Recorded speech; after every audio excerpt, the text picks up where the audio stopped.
Hello Year 11, this is Miss Baston, and today we are going to be focusing on the character of Sheila Birling. Now, as usual, I've uploaded this PowerPoint onto the Teams page. I've also attached the Word document that has all of the questions on that I would like you to answer, so it should be really clear the tasks that I'm expecting you to complete. As we go along with this, you can pause and play and complete the tasks as you go through. So if there's anything you're a bit confused about, I might be able to help you talk through it if you listen as you answer the questions. On Monday, we are going to be doing our live lessons again. But until then, if you have any questions about this task, then please feel free to message me on the Teams chat. For this lesson, you'll need a copy of the text. If you've got the paper copy, then get it now. If not, you can find the text as a PDF version online. If you do have any questions with that, let me know and I'll be able to send you a link. So just to get us warmed up, I'd like you to look at these questions. Who was J.B. Priestley? What is capitalism and socialism? Who are the Birlings? How does Priestley use dramatic irony to make Mr. Birling unlikable? And what do we learn about Mr. Birling through his early speeches? And who is the inspector? Now, these are all things that we should have looked at in the Mr. Birling lesson we did the other day, and also the inspector lesson that we did earlier on in the week. Today we are going to be understanding the character of Sheila Birling and her development, and focusing on these keywords: injustice, penitent and socialism. And that keyword penitent we'll be looking at in a little bit more detail further on in today's lesson. Okay, the big questions that we're going to be reviewing at the end are who is Sheila and how does she know Eva Smith? Ideally, being able to use this key vocabulary as we do so. Okay, so a little bit of reading.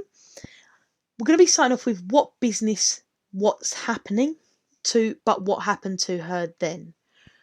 I'm going to leave you to read that independently, so you don't have me attempting to read all of the different characters, but this should be just after Birling's interaction with the inspector, so we're probably looking sort of mid-act 1. And they will help you, that reading will help you answer these questions. So feel free to pause and then come back and we'll talk through all these questions. So firstly, what is Sheila's initial reaction when she hears about Eva Smith's suicide? This is very interesting because we've also just recently considered what Mr. Birling's reaction to hearing about the suicide was. Consider what her responsibility taking was like. Did she take responsibility? Did she feel guilt? Did she feel sad? Did she feel angry? Question 2. Why do you think Sheila asks if Eva Smith is pretty? Would her death mean less if she wasn't pretty? Now, this is a really significant word to be looking for. Pretty. This is very telling for what Sheila finds significant and valuable in other people. This also highlights this idea of gender and the views of women during the Edwardian era. Question 3. But these girls aren't cheap labour, they're people. What is Sheila beginning to understand that Birling hasn't? We're going to be looking at this quotation in a little bit more detail in a moment. But we know that Sheila and Birling instantly have very different reactions. And we start to see Sheila's change happening already. So once you've answered those questions, press play and we can continue.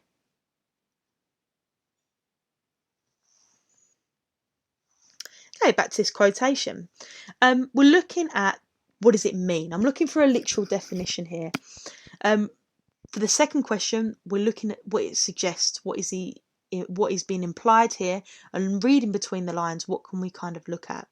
How can we link what Sheila says to the theme of socialism, so that idea of shared responsibility in society as opposed to capital and business being used for gain?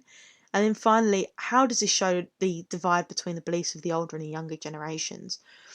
This disconnect between the older and the younger generations is something that Priestley really explores in depth in this play. He really is interested in how this generation can change. We know that the play was set several decades before it was written. And by doing that, Priestley is showing that if the younger generation had listened in 1912, there could have been a change before the Second World War where society was a lot more equal. Okay, so continuing that reading from where you left off, but what happened to her right to the end of Act 1? Make sure you read that so that you're able to inform your answers for the rest of these questions. So for the first one, and then she got into trouble there, I suppose. What kind of character is Birling proving himself to be? Why is Priestley making him so unlikable? Look at the blame that he's attributing to Eva here and consider what he represents. Priestley's trying to make a statement with each of the characters that he shows, and this is a very clear statement. Question 2, how does Eva Smith unintentionally fall foul of Sheila in Millwards? When we say fall foul here, we're looking at how Eva Smith was made a victim of Sheila. Question 3, what does Sheila's reaction to the inspector tell us about her character? So what kind of a person is she based on the reaction that she has? Question 4, how is Sheila different to her father, Mr. Birling? Question 5, how does Gerald react when he hears the inspector mention the name Daisy Renton? This is really interesting because we looked at Mr. Birling's reaction to hearing Eva Smith.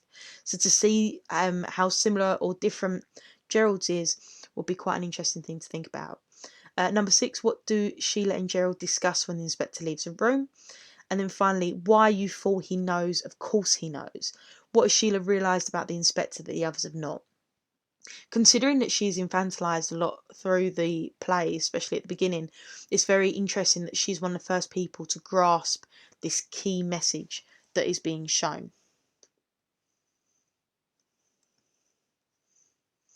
Okay, then we've got this decluttered confession here. Now, we've seen quite a lot of these so far in our tasks, but it's basically taking these key lines and separating a little bit, so we're looking at them individually. I'm not expecting a full annotation of this, but picking out a few ideas from different lines would be really helpful. We're looking at the type of person that Sheila is revealed to be. So say, for example, look a couple of lines down, I've got but I insisted. The verb insisted here shows the power of Sheila here.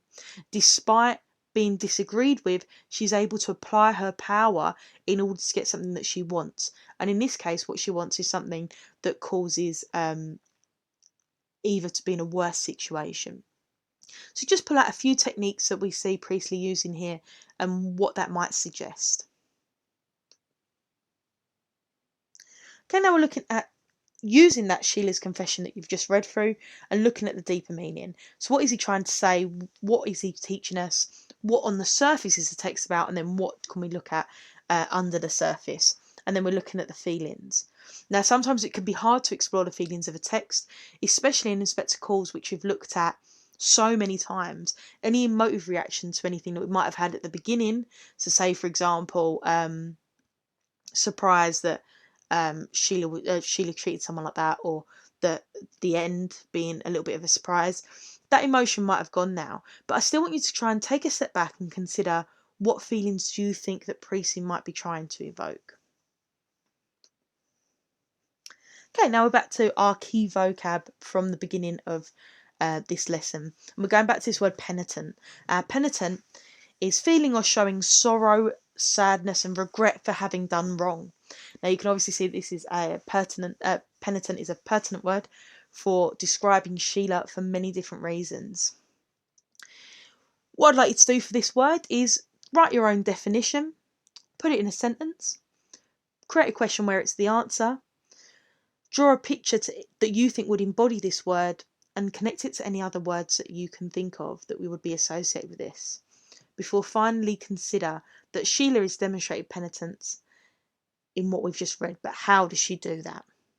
Okay, once you've done that, you can move on.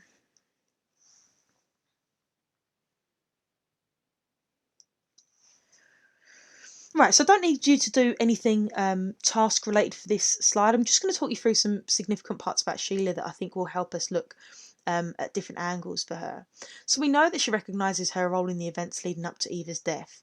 She does not take a step back, she does not defer blame, and she does not deny her role. This is leaps and bounds ahead of Mr. Birling's reaction of denial, refusal, justification for his actions. We do see penitence in her. She regrets what she's done. This is very important for Priestley to display, because lots of people in the audience will have things that they regret. They would have acted in capitalistic ways or selfish ways, preserving ways, but that doesn't mean you cannot exhibit penitence and change your ways. We see Sheila becoming the voice of the inspector when the inspector is absent. Even when he's not in the room, his ideology is carrying on. It's spreading throughout the family in the same way that he hopes that socialist ideology will be able to spread through society. And this message of responsibility is being taken on by the younger generation. We see the older generations being very stubborn and very difficult to change, whereas the younger generation are more able to adapt. This is very important as the play is set in 1912 and was written decades later, and a generation later, in fact. And if in 1912 more socialist ideology had been adopted, according to Priestley, the world would have been a better place before World War II. And we also start to see rifts between Gerald and Sheila because of the Daisy Renton incident. So, to wrap up, do our plenary. The big questions I'd like you to answer is, who is Sheila? Consider her at the exposition and how she begins to change. And how does Sheila know Eva Smith? What happens between Sheila and Eva at Millwoods? Once you've completed that, if you can either save the document and upload it onto the Teams assignment, or if you can take a photo of any written work that you've done for this and upload it, and I'll get that marked to you shortly. Looking forward to seeing you all for our live lessons on Monday.